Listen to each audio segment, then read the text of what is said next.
This is my review of Are You Lost, episode 11. We will save her, and basically picks up where the last one left off, with them deciding we need to go save Shion. But before I get into any of that, I just gotta say, F you, Asuka. F you.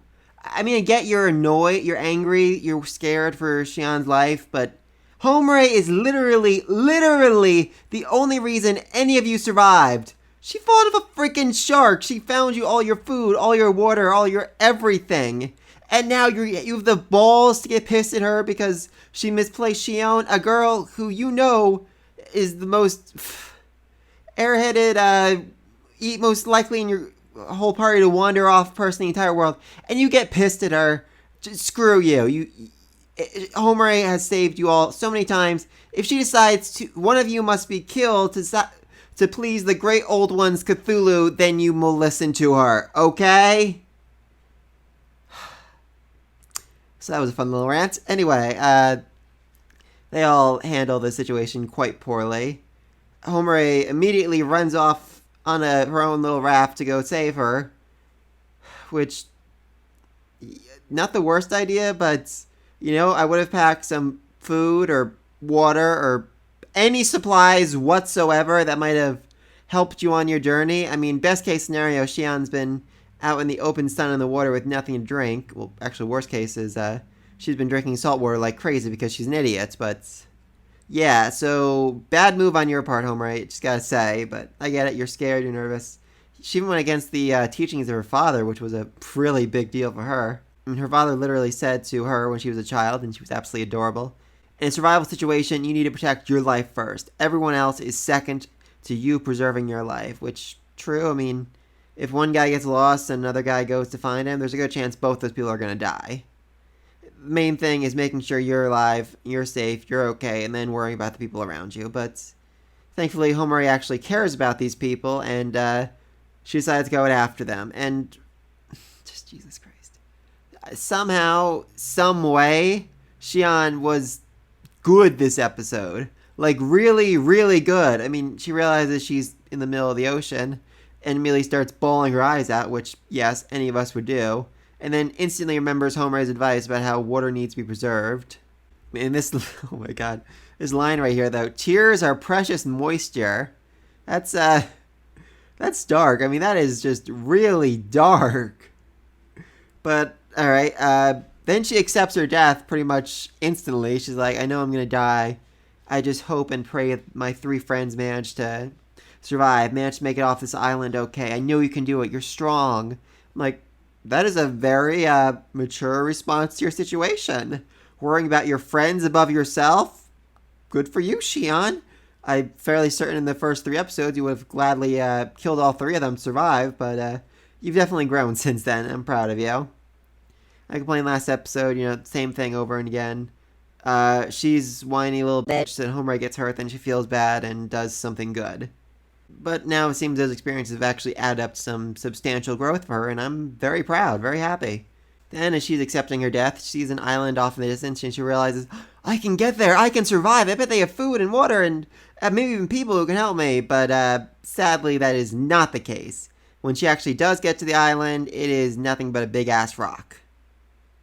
So, yeah, she's probably gonna die.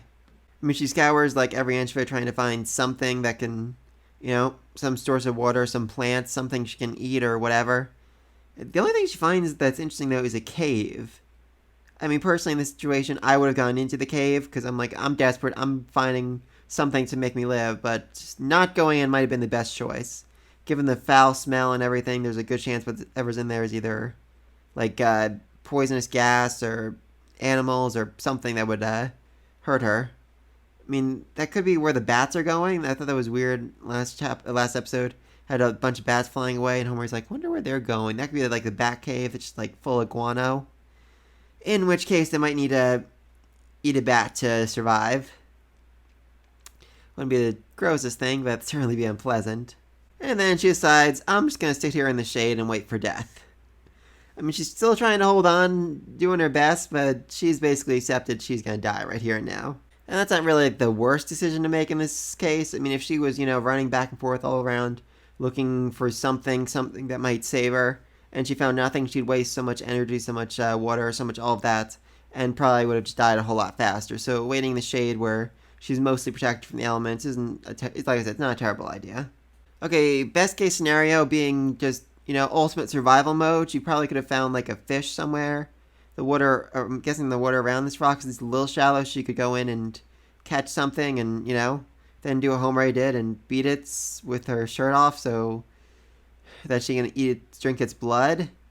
That would have definitely been, I think, a step above for her. But honestly, if that had been this entire episode, just her doing that, like crying the entire way, I would have liked that.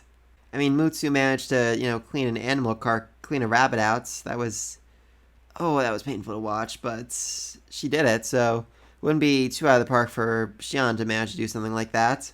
But I'm just going to assume there weren't any good fish nearby for her to catch. So, moving on. Back to the island. Mutsu and Asuka have mostly managed to calm down, trying to reassure each other that it's going to be okay, that Homare's never failed anything she's done, which, again, is why you should trust her. But they're still doubtful. I mean, Shion literally went into the middle of the ocean, pulled by the current. I mean, even if Homare finds her, finding their way back will not be easy. It's going to be a whole other issue. But they both reassure the other that it's going to be okay, even if neither of them believes it does help just a little bit. Anyway, then we go back to Homare, and once again, she has a flashback to when she was cute and adorable. And her father needed to figure out how tall a tree was for reasons. I kind of wish we'd gotten more of an explanation of why they were trying to find the height of this tree, but whatever. Anyway, and her father basically used trigonometry to figure out how tall the tree was, which, interesting. I learned that, like, tree measurement thing in, like, the 7th grade, and I have never once in my life found a practical use for it. I still remember the teacher literally taking us outside and saying, "How tall do you think that tree is?" And we all had to measure it and give our best guess. I don't think any of us were even close, but yeah, so that's definitely something that can be done. I'm not sure why, but whatever. Anyway, this convinces Homare that there must be a solution. There must be a way for her to find Shion. And that solution is, she's going to do a freaking pole vault! Oh my god, in a million years, I would have never thought of this. Mainly because I cannot do a pole vault. But, I mean, she smashes the pole right into the side of the raft, flies into the air upside down, and looks all around her as fast as she can. She's like, "Oh, an island! I see it!" And then smashes back into the water, which, honestly, even if I could have done a pole vault and managed to get this done, I can guarantee you that I would have lost the raft. I would either flipped it over when I did this, or I would have gone too far away for me to catch up to it, and I would have died right after this. But, props to Homare. That was an amazing idea, beautifully executed, and it worked. Alright, then we're back to Shion, and she's dying, essentially. Thinking back, apologizing to her parents, not making it, not being able to cut out for all this, and just giving her final thoughts like, "Mom, Dad, I met friends. They're weird, but you would have liked them. They're so precious to me." And Homare's like, "Hey, I'm right here." And, oh my god. Honestly, just a few episodes ago, I would have probably cheered Shion's death. She annoyed me to an insane degree, and I just thought her was a whiny little baby, but here, when she saw Homare and she realized she was okay, she was going to survive, I teared up a little bit. I mean, it was just a great scene. I loved it. So, yep, Shion's been saved. Maybe, though, I mean, not necessarily, given the fact they are both really low on water and an island with essentially nothing to drink.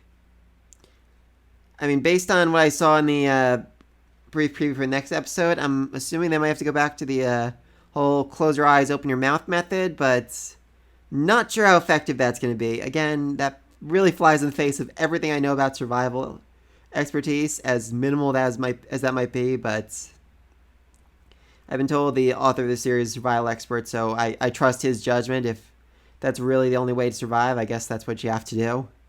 Again, there was that cave that I definitely thought was important. I mean, it smelled bad, and unless that's like just, poison gas that's going to explode, I feel like the only things in nature that really smell bad are biological. I'm thinking that's like the bat cave, and it's like full of bats, and floor is covered in guano, bat turds, and they're going to have to catch a few bats and just suck them dry or something.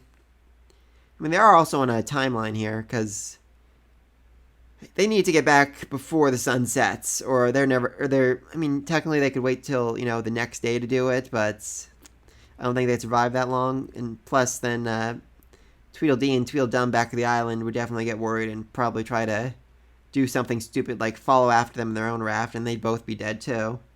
So it's pretty important they get back by dinner time when they said they were going to have a nice meal planned for everybody. Honestly, I really thought this would be the episode that gave us our first step towards, being saved. Like they're gonna find another island that has like some radio or something on it. They're gonna fix up, or they're gonna see another island in the distance that looks like it has people on it or something, and that's just gonna be. I thought it was 12 episodes. It still might be. I'm not sure, but so far nothing that really screams this is how we're gonna survive. I mean, it does help this, rock formation is fairly tall and a fair distance away from their own island. So if they stand on the top of it, maybe they could see another island like way off and they can be like, oh, that's where we need to go next.